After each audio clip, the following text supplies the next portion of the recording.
Andri hanya ingin bekerja dan pulang membawa kebahagiaan untuk keluarganya. Tapi siapa sangka, di negeri orang, ia justru dihadapkan pada pilihan yang bisa menghancurkan atau menyelamatkan masa depannya. Malam itu, di tengah salju yang turun tanpa suara di Jepang, Andri berdiri sendirian di bawah lampu jalan. Ia menggenggam erat sebuah foto keluarga. Wajahnya letih, tapi matanya tegar. Ini adalah kisah seorang tenaga kerja Indonesia yang diuji oleh kesepian, godaan, dan keputusan terbesar dalam hidupnya. Andri, seorang pemuda berusia 29 tahun, asal Ciamis, Jawa Barat.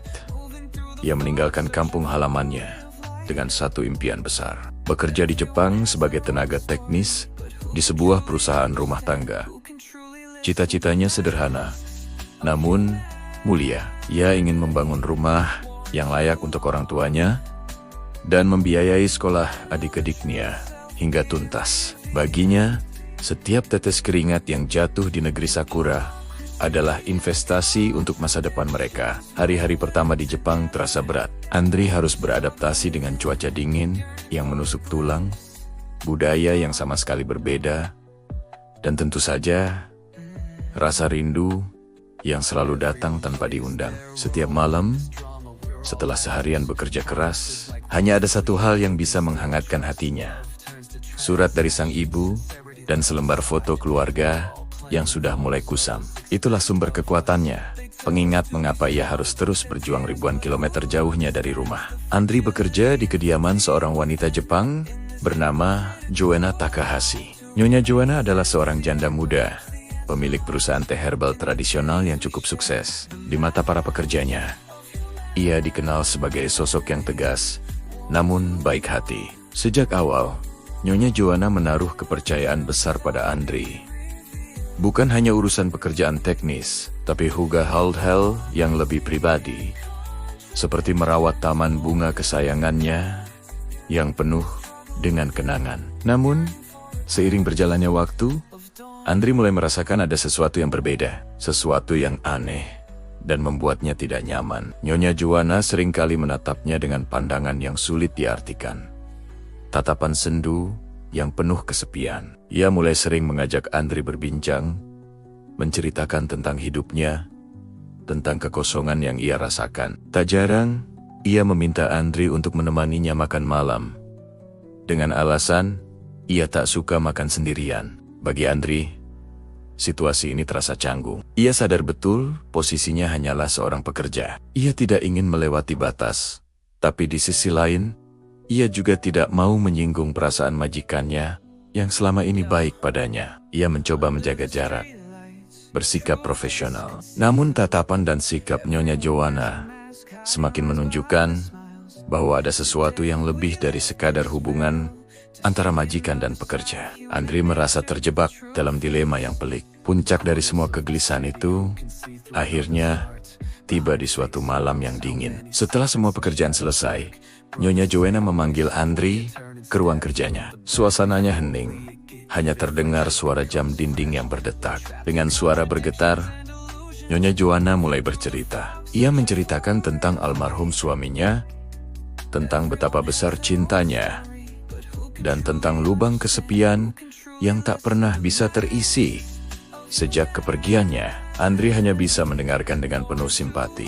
Lalu, Nyonya Joanna menatap Andri dalam-dalam. Ia menawarkan sesuatu yang tak pernah terbayangkan oleh Andri sebelumnya. Sebuah posisi tetap di perusahaannya, dengan gaji yang berkali-kali lipat lebih besar. Cukup untuk mengubah nasib keluarganya di kampung halaman secara drastis. Rumah impian untuk orang tua, biaya sekolah adik-adiknya, sampai sarjana, semua bisa terwujud dalam sekejap. Andri tertegun.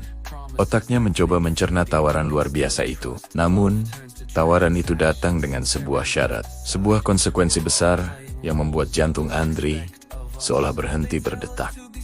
Ia harus tinggal permanen di Jepang, menjadi pendamping hidup Nyonya Joanna, mengisi kekosongan hatinya. Itu artinya, ia harus melupakan rencananya untuk pulang. Ia harus memutuskan ikatan dengan keluarganya, dengan kampung halamannya, dengan segala mimpi yang telah ia bangun bersama mereka. Andri terdiam 1000 bahasa. Di dalam kepalanya, Nyonya Joanna mulai bercerita. Ia menceritakan tentang almarhum suaminya, tentang betapa besar cintanya, dan tentang lubang kesepian yang tak pernah bisa terisi. Sejak kepergiannya, Andri hanya bisa mendengarkan dengan penuh simpati. Dua suara saling berperang dengan hebat. Satu suara berbisik lembut. Pulanglah, Andri. Ibumu menunggumu. Kebahagiaan mereka adalah kebahagiaanmu. Namun, suara lain berteriak lebih kencang.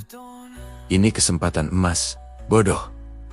Kamu bisa menolong seluruh keluargamu. Kapan lagi kesempatan seperti ini datang? Andri merasa dunianya runtuh. Ia dihadapkan pada ujian terbesar dalam hidupnya. Malam itu, Andri tidak bisa memejamkan matanya sedikit pun. Ia berdiri di balkon apartemennya yang sempit, menatap gemerlap lampu kota Tokyo dari kejauhan. Kota yang menjanjikan kemewahan, namun terasa begitu asing dan dingin. Ia memikirkan wajah ibunya, senyum adiknya, dan kehangatan rumah di Ciamis. Ia sadar, jika ia memilih uang dan kenyamanan yang ditawarkan Nyonya Joanna, ia mungkin akan mendapatkan dunia.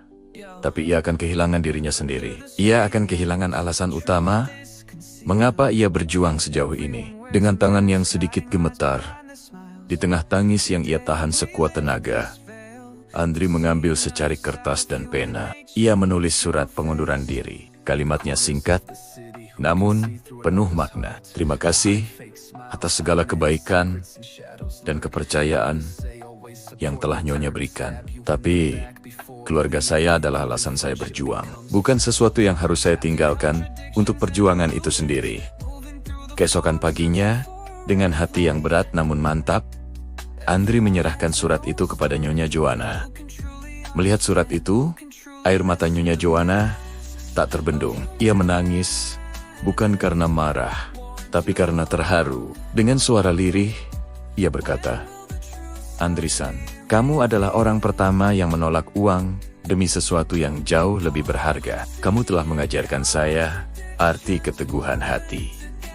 Andri pun pamit dengan penuh hormat, meninggalkan kemewahan Tokyo, namun membawa pulang sesuatu yang jauh lebih besar dari gaji puluhan juta yen, harga diri, dan martabat. Beberapa bulan kemudian, Andri sudah kembali berada di tanah air, di Ciamis. Kehidupan kembali sederhana. Ia menggunakan sisa tabungannya untuk membuka sebuah bengkel kecil di depan rumahnya. Ia bekerja keras dari pagi hingga petang, perlahan-lahan menabung, membangun kembali mimpinya dari nol. Hidup memang tidak semudah di Jepang, tapi setiap malam ia bisa tidur nyenyak di samping keluarganya. Suatu hari, sebuah paket tak terduga datang dari Jepang.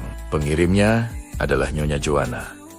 Dengan penasaran, Andri membukanya. Di dalamnya terdapat sebuah sertifikat kerja kehormatan dari perusahaan teh milik Nyonya Joanna dan sebuah amplop tebal berisi sejumlah uang sebagai modal tambahan untuk usahanya. Ada secarik catatan kecil yang bertuliskan, untuk pekerja terbaik yang pernah saya miliki. Semoga sukses.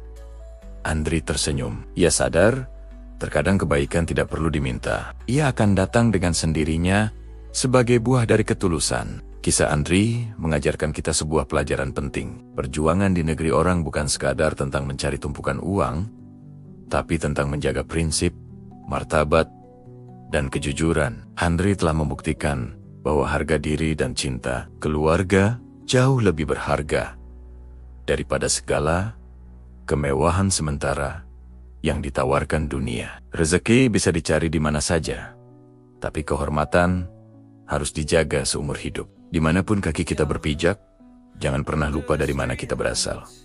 Karena itulah akar yang membuat kita kuat. Terima kasih sudah menonton kisah inspiratif ini. Jika kalian suka dengan ceritanya, jangan lupa untuk like, komen, dan subscribe channel ini agar tidak ketinggalan video-video berikutnya. Sampai jumpa.